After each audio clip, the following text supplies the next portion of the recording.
সোমবার সালমান শাহ হত্যা মামলাকে কেন্দ্র করে সামিরা ও ডনের দেশত্যাগে আদালতের নিষেধাজ্ঞা। ঢাকায় চলচ্চিত্রের উজ্জ্বল নক্ষত্র চিত্রনায়ক সালমান শাহ, তার অপর নাম চৌধুরী মোহাম্মদ শাহরিয়ার ইমন, পরিকল্পিতভাবে হত্যা করার অভিযোগে করা মামলা তার স্ত্রী সামিরা হক ও খলনায়ক আশরাফুল হক ডনের দেশত্যাগে নিষেধাজ্ঞার আদেশ দিয়েছেন ঢাকার একটি আদালত। সোমবার ২৭ অক্টোবর মামলার তদন্তকারী কর্মকর্তার আবেদনের পরিপ্রেক্ষিতে ঢাকার মেট্রোপলিটন ম্যাজিস্ট্রেট সাইফুজ্জামান এ আদেশ দেন। ডিএমপি প্রসিকিউশন বিভাগের এডিসি প্রশাসন নাসির আহমেদ বিষয়টি নিশ্চিত করেন।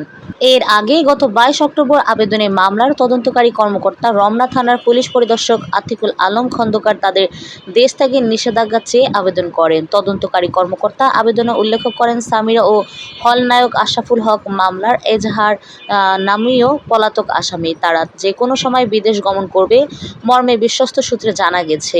তারা বিদেশ গমন করলে বাদী মামলার সুবিধা থেকে বঞ্চিত হবে এবং তদন্তে ব্যাঘাত ঘটবে। এই অবস্থায় মামলা প্রক্রিয়া সম্পূর্ণ না হওয়া পর্যন্ত তাদের বিদেশ গমন রহিত থাকা প্রয়োজন। তাই আসামিদের বিদেশ গমন রহিতকল্পে স্টপ লিস্টে অন্তর্ভুক্ত করার প্রয়োজনীয় ব্যবস্থা গ্রহণের জন্য আদালতের অনুমতি বিশেষ প্রয়োজন। এদিকে ১৯৯৬ সালের ৬ সেপ্টেম্বর সালমান শাহর মৃত্যুর পর রমনা থানায় একটি অপমৃত্যু মামলা দায়ের করা হয়।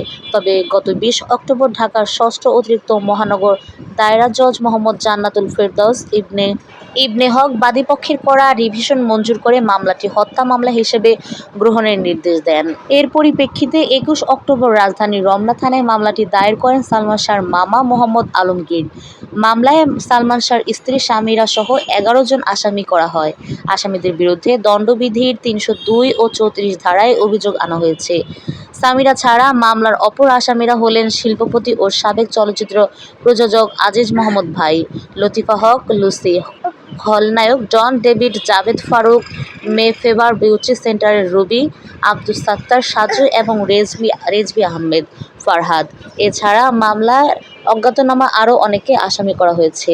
মামলার অভিযোগে মোহাম্মদ আলমগীর উল্লেখ করেন, ১৯৯৬ সালের ৬ সেপ্টেম্বর তার বোন নীলুফার জামান চৌধুরী নীলা চৌধুরী, বোনের স্বামী কমরুদ্দিন আহমেদ চৌধুরী এবং তাদের ছোট ছেলে শাহরান শাহ নিউ ইস্কাটনের বাসায় সালমান শাহর সঙ্গে দেখা করতে যান।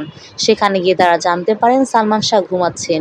কিছুক্ষণ পর প্রোডাকশন ম্যানেজার সেলিম ফোন করে জানান সালমান শাহর কিছু হয়েছে। দ্রুত তারা বাসায় ফিরে দেখেন সালমান শাহ শয়নকক্ষে নিথর পড়ে আছেন এবং কয়েকজন বহিরাগত নারী তার হাত পায়ে তেল মালিশ করছেন। পাশের কক্ষে সামিরার আত্মীয় রুবি বসেছিলেন। সালমান শাহর মার চিৎকার করে তাকে হাসপাতালে নেওয়ার অনুরোধ করেন। পথে তারা সালমান শাহর গলায় দড়ির দাগ এবং মুখমণ্ডল ও পায়ের নিচে দাগ দেখতে পান। পরে তাকে হলি ফ্যামিলি হাসপাতাল হয়ে ঢাকা মেডিকেল কলেজ হাসপাতালে নেওয়া হলে কর্তব্যরত চিকিৎসক জানান সালমান শাহ অনেক আগেই মারা গেছেন। মোহাম্মদ আলমগীর আরও উল্লেখ করেন, সালমান শাহর বাবা কমরুদ্দিন আহমেদ চৌধুরী মৃত্যুর আগে ছেলের মৃত্যুকে হত্যা বলে সন্দেহ করে ১৯৯৭ সালের ২৪ জুলাই চিফ মেট্রোপলিটন ম্যাজিস্ট্রেট আদালতে একটি দরখাস্ত দাখিল করেন। এতে তিনি রমনা থানায় অপমৃত্যু মামলাটি দণ্ডবিধির ৩০২ ও ৩৪ ধারায় হত্যা মামলা হিসেবে গ্রহণ এবং সিআইডির মাধ্যমে তদন্তের